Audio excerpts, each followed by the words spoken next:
Bonjour et bienvenue à tous. Aujourd'hui on part au Moyen-Âge, ce temps où les chevaliers s'illustraient au combat. Oui, mais c'est une femme que je vous emmène découvrir, Jeanne la Hachette. Par son courage, elle va devenir une véritable héroïne. C'est parti.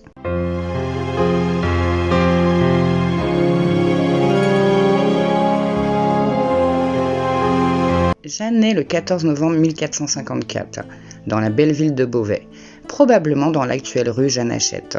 De son vrai nom, Jeanne l'Aînée ou Jeanne Fourquet, elle aurait été fille de boucher, puis adoptée par un bourgeois, ancien garde du palais de Louis XI, ce qui explique la profusion des noms de famille. Ce qui est sûr, c'est que depuis son enfance, Jeanne est familiarisée au maniement des lames. De plus, elle voue une véritable adoration pour Jeanne d'Arc et ses actes héroïques, espérant elle aussi devenir une héroïne plus tard. Elle n'est encore qu'une enfant et il est peu probable qu'une jeune fille de bonne famille ait l'occasion de prendre les armes au Moyen-Âge.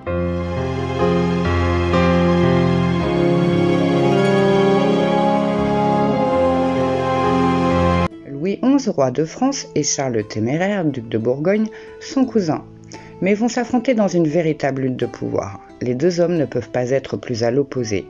Louis est un homme peu avantagé par son physique, austère, refusant de s'intéresser à la culture et à l'art, principalement occupé à renforcer le royaume de France et d'en faire une puissance de premier plan en Europe. À l'opposé, Charles est un jeune homme beau et courageux, et qui n'hésite pas à profiter de tous les plaisirs que la vie peut lui offrir, les fêtes, les banquets, l'alcool, la musique et les femmes. Charles est le plus puissant vassal du royaume de France, y possédant un vaste domaine ainsi que des terres dans le Saint-Empire germanique. Voulant s'émanciper de l'autorité royale et se voyant roi du Saint-Empire germanique, il doit conquérir les territoires de Champagne et de Lorraine pour lier ses domaines et atteindre son but. Dans un premier temps, Louis préfère passer par la négociation pour éviter une guerre. Les deux cousins se rencontrent à Péronne, dans le nord de la France, mais pendant les négociations, Charles apprend que Louis a incité la ville de Liège à se rebeller contre lui. Empli de rage, il fait de son cousin son otage et l'oblige à signer un traité en sa faveur. Lorsque Louis retrouve sa liberté, évidemment, il ne respecte pas les conditions du traité. C'est donc par vengeance qu'il part à la conquête de la ville de Nancy, s'étant allié avec les Anglais dans son entreprise. En chemin, il passe par Beauvais, forteresse royale, et considère que la prise de la ville mettra son cousin encore plus hors de lui.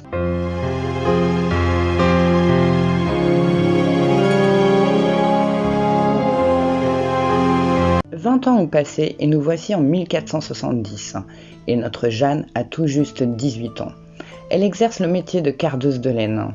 C'est alors que le duc de Bourgogne, Charles le Téméraire, s'avance sur Beauvais avec pas moins de 80 000 hommes. Il commence par dévaster avec une grande brutalité les villages environnants, dans le but d'effrayer les habitants, et qu'ainsi la ville se rende à l'ennemi par elle-même. Le 27 juin, des ouvriers qui travaillent sur le toit de la cathédrale voient l'armée approcher et l'alerte est donnée.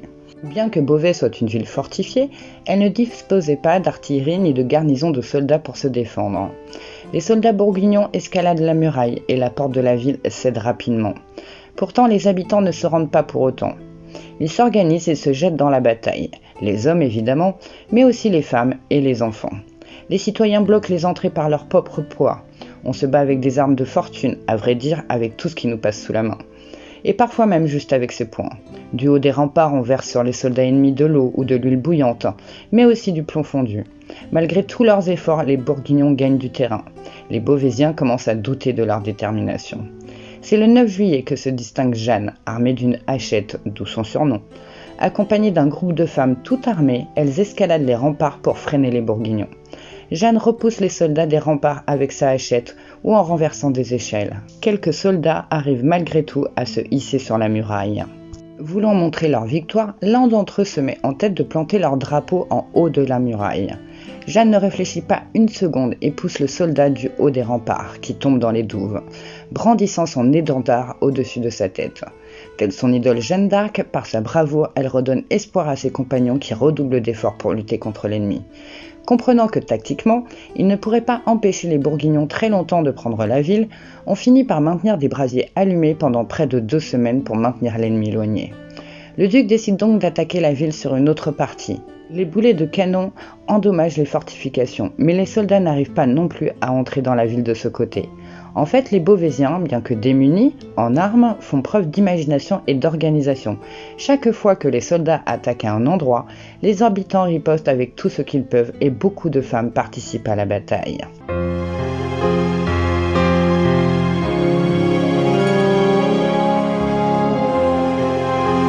Après un mois à s'acharner sur la ville de Beauvais, le duc de Bourgogne se voit contraint de battre en retraite.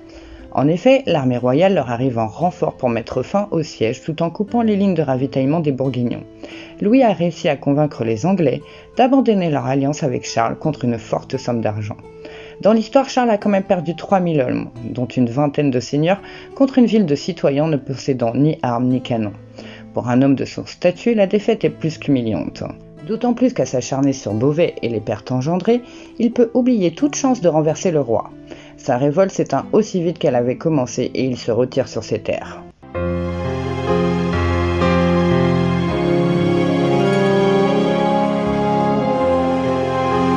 Le roi Louis XI a reconnu la contribution et le courage dont ont fait preuve les Beauvaisiens. La ville obtiendra même certains avantages, comme un taux d'imposition réduit. Le roi met en lumière également le rôle des femmes dans la bataille, qui a été déterminant, et fait abolir les lois somptuaires pour elles dans la ville de Beauvais. En gros, à l'époque, les vêtements qu'elles portaient étaient codés selon votre rang social. Désormais, elles peuvent porter ce qu'elles veulent, sans aucune distinction sociale. Notre Jeanne, quant à elle, pour son rôle important dans la bataille, est récompensée d'une belle somme d'argent. On lui autorise également à se marier avec l'homme de son cœur, Colin Pillon, échappant ainsi à un mariage arrangé. On dit même que ce serait le roi en personne qui aurait célébré la cérémonie. Enfin, on lui accorde une exonération totale d'impôts pour elle et tous ses descendants. La même année, on organise les premières fêtes de l'assaut en l'honneur de leur victoire. Se déroule alors une procession à travers la ville, Jeanne en tête exhibant l'étendard qu'elle avait subtilisé aux soldats ennemis. Derrière elle, ce sont toutes les femmes qui ont participé au combat qui défilent, avant d'enfin apercevoir les hommes qui ont combattu. Depuis, chaque année, la ville de Beauvais célèbre cette victoire par des fêtes rebaptisées les fêtes Jeanne Hachette. La ville peut se vanter d'avoir eu leur propre Jeanne d'Arc.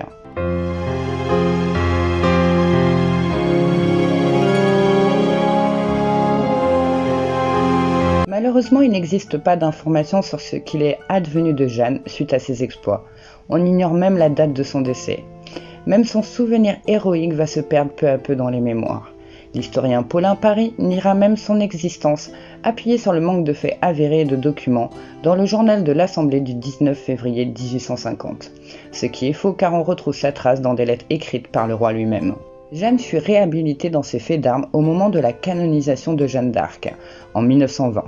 En effet, ce sont les républicains qui lui redonnent vie, car elle offrait l'avantage d'être une héroïne laïque, contrairement à son idole. À titre d'exemple sur le doute de son existence, dans le film Le miracle des loups de Raymond Bernard en 1924, Jeanne Hachette est au centre de la libération de Beauvais. Mais dans le remake de ce film, sorti en 1961 par André Hunebelle, Jeanne a tout simplement disparu. Puis après 2 guerres mondiales qui ont frappé la France, elle devient un symbole de lutte citoyenne et féminine. De plus, elle représente aussi la classe noble, capable de se jeter dans la bataille quand il le faut. Voilà, merci à vous d'avoir regardé cette vidéo en ma compagnie et d'avoir suivi le parcours de cette femme prête à se battre contre l'ennemi. Pour ma part, je vous souhaite un bon week-end, une bonne semaine et je vous dis à très bientôt pour un autre personnage oublié.